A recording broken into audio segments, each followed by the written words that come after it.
Let's be real for a second. Motorsport is already dangerous enough when you're surrounded by 20 other maniacs pushing 200 miles per hour.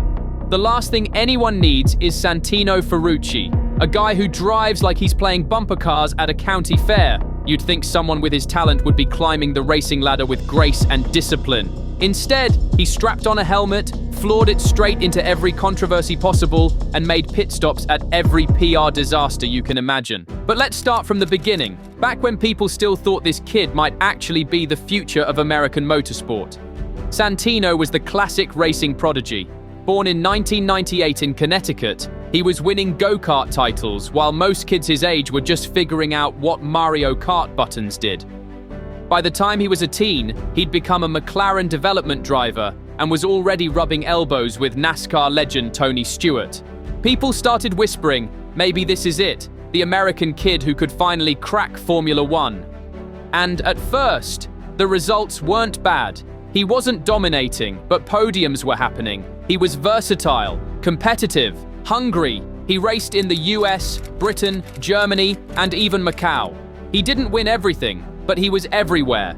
He had the look, the connections, and just enough speed to keep the dream alive.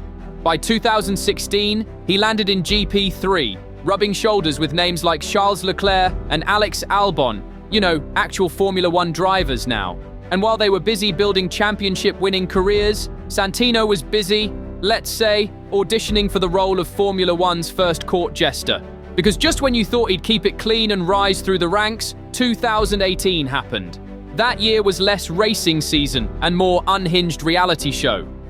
Midway through his Formula 2 campaign, sharing a garage with teammate Arjun Maini, things took a turn so dumb it's hard to believe it wasn't scripted. Santino, frustrated, immature, or just plain careless, deliberately rammed into Maini during the cool-down lap. Not during the race, not fighting for position. This was after the checkered flag had waved. Cool-down lap. That means everyone is supposed to be coasting back to the pits. Except Santino, who apparently thought it was the perfect time for revenge. A full-speed nudge into the back of his own teammate, with cameras rolling. And this wasn't just a little tap. This was a calculated, I'm mad and I want you to know it kind of hit. The racing world gasped. The FIA slammed him with a €60,000 fine and a 4-race ban. But hold on, he wasn't done. Because just minutes later, Santino was caught texting while driving his car back to the paddock. No glove, phone in hand, cruising like he was late for a Tinder date. And that is just where it starts. At this point, you might think, okay, he's young, he's hot-headed, he'll learn. Nope. Santino didn't take the L. He doubled down. He and his father cooked up some delusional defense claiming the incident was due to a brake failure, as if the entire internet hadn't already seen the onboard footage showing him lining up the hit like it was Grand Theft Auto. Then came the cherry on top. Arjun Maini, his teammate/target, went public with bullying accusations. According to Maini, Ferrucci's toxic behavior wasn't a one-off, it was a pattern. Racial slurs, hostile work environment, intimidation in and out of the car. And remember, this is a team sport. These guys work with the same engineers, share data, and rely on each other. Instead of being a teammate, Ferrucci was acting like a schoolyard bully with a racing license. He got booted from the F2 team, contract terminated. McLaren dropped him, and just like that, the future of American racing was unemployed and radioactive. But did that stop Santino? Oh no. You see, there's a funny thing about American motorsport. While Europe has a zero-tolerance policy for certain behaviors, in the US, if you've got talent and a bit of media buzz, even bad buzz, someone's going to pick up the phone. So, like any chaotic neutral energy trapped in a racing suit, Santino rebranded. Enter IndyCar. That's right, open-wheel racing's fastest, most dangerous series said, sure, why not? And somehow, against all odds, the guy showed up and did, well. In 2019, Ferrucci debuted with Dale Coyne Racing and finished 7th in the Indy 500 as a rookie. That's a big deal. One of the toughest races on earth, and he delivered. Fans took notice. Some started to forgive, others started to forget. The media softened. Maybe he's changed. they whispered. But Santino never really did change. The chaotic energy was still there. It just had better PR. Gone were the blatant on-track tantrums, but the smug attitude, the controversial quotes, still thriving. In interviews, he came off as cocky, dismissive, and obsessed with proving the world wrong. He'd throw shade at the European system. He'd talk about how much happier he was racing in America. But even in IndyCar, the pattern repeated.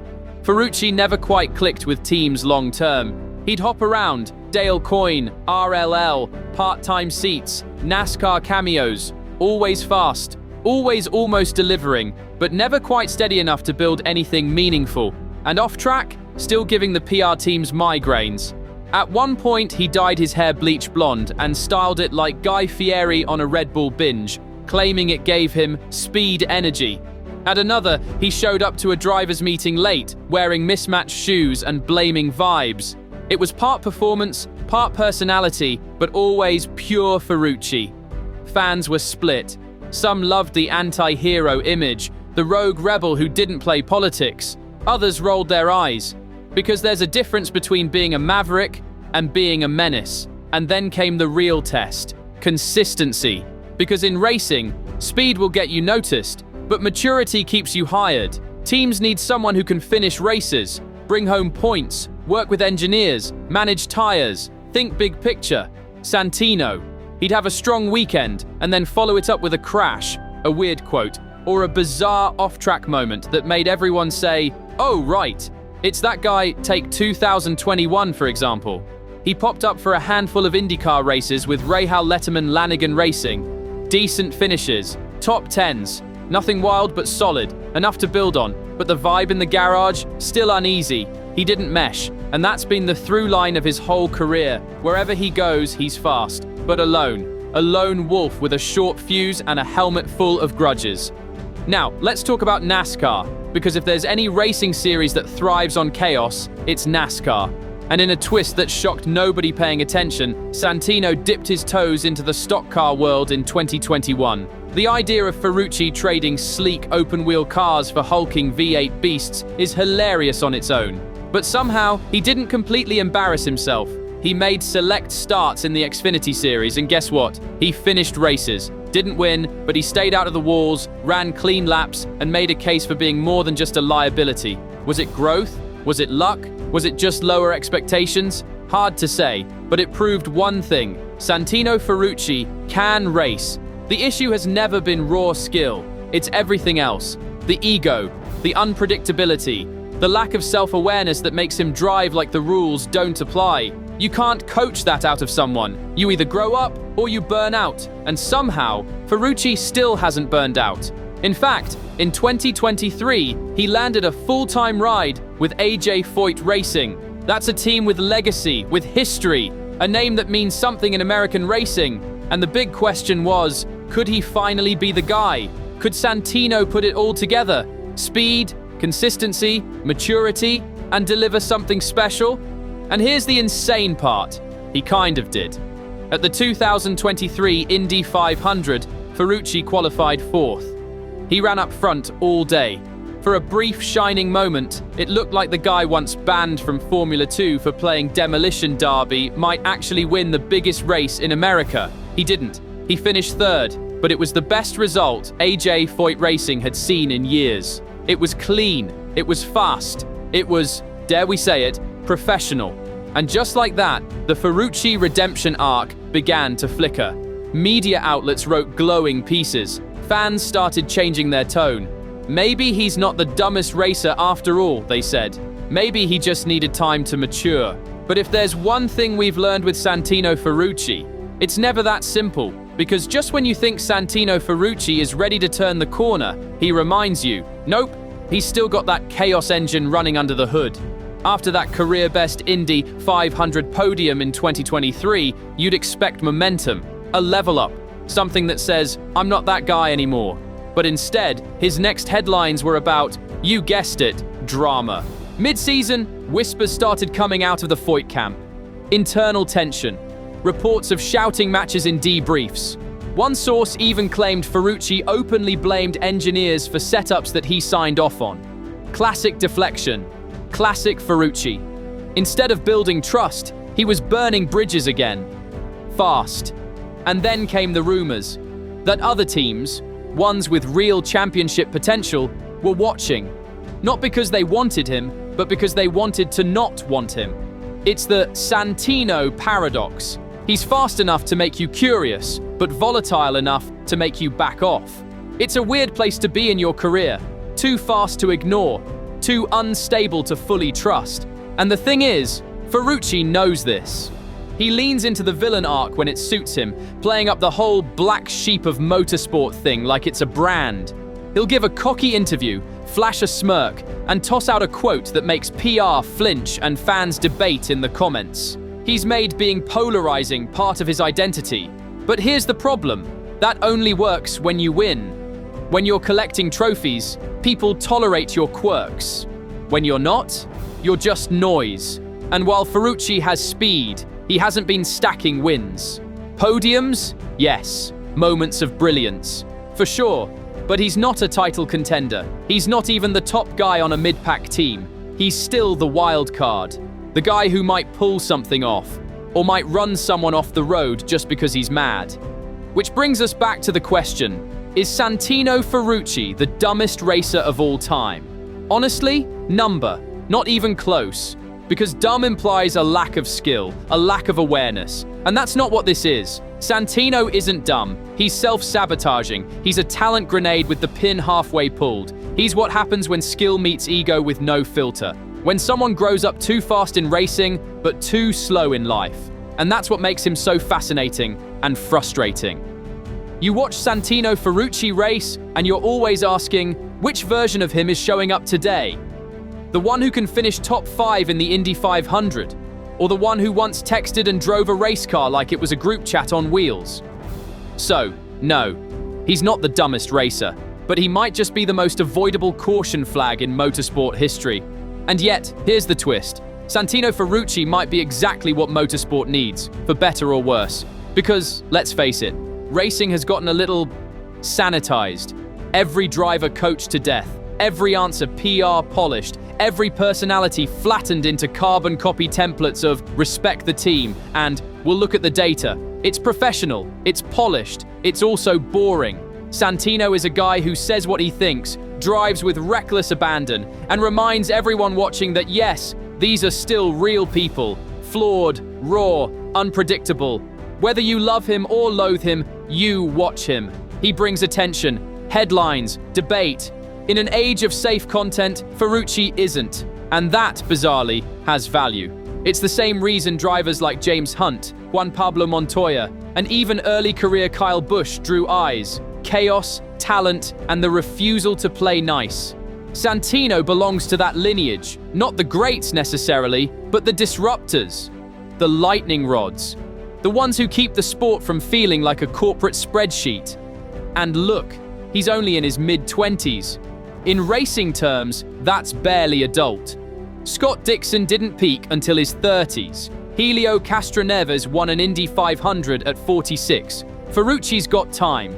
If, and it's a massive IF, he learns to channel his fire without burning his garage down, he could still rewrite his legacy. But that window is closing. Because while teams can tolerate drama, what they can't tolerate is unreliability.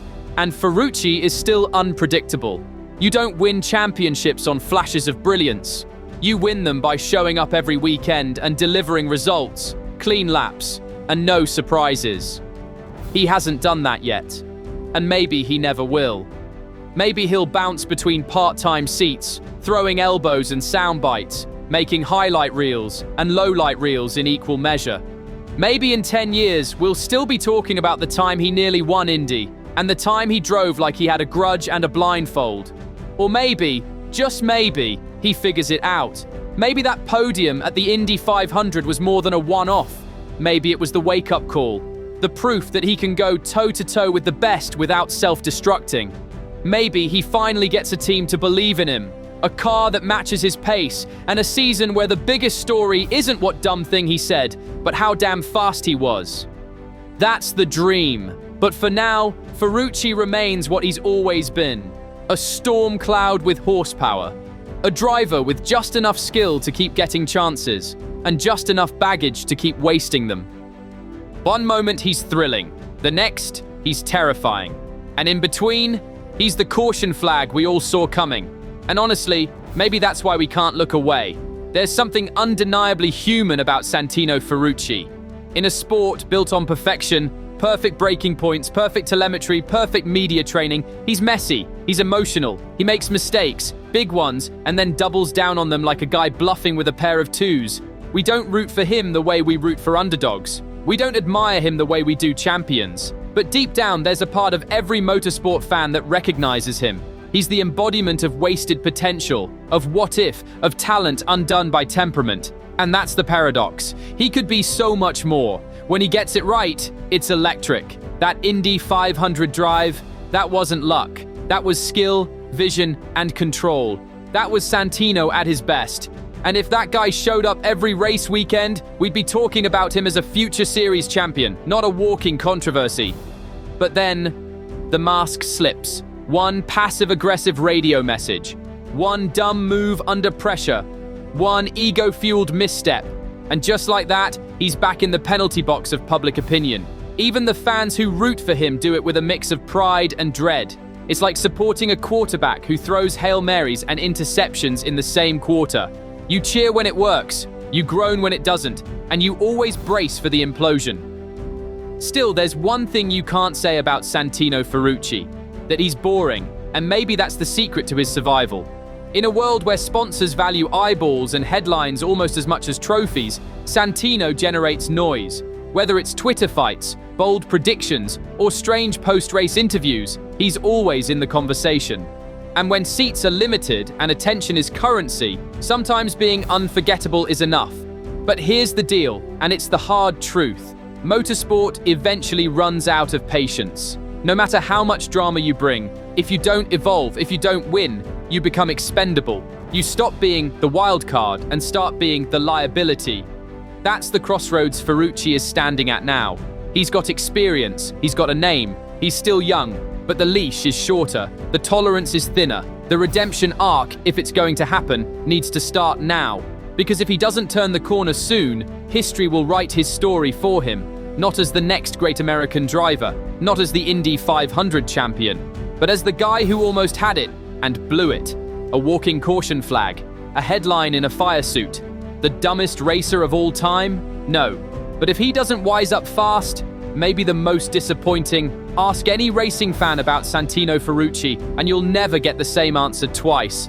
Some see him as a misunderstood maverick, raw, untamed, thrilling to watch.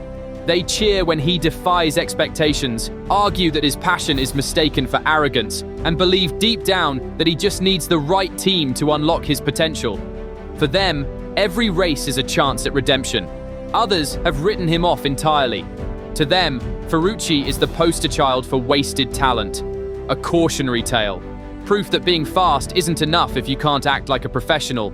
They remember the F2 disaster, the fines, the fights, and they're done giving second chances. And then there's the biggest group, the curious middle. They don't love him, they don't hate him, but they watch him, because even if he never becomes a champion, he is a spectacle, a character, a what the hell is he going to do this week kind of driver. Love him or not, Santino Ferrucci gives fans something rare in modern racing, unpredictability. And in a sport often obsessed with precision, that might be his most powerful fuel, even if it's burning both ways.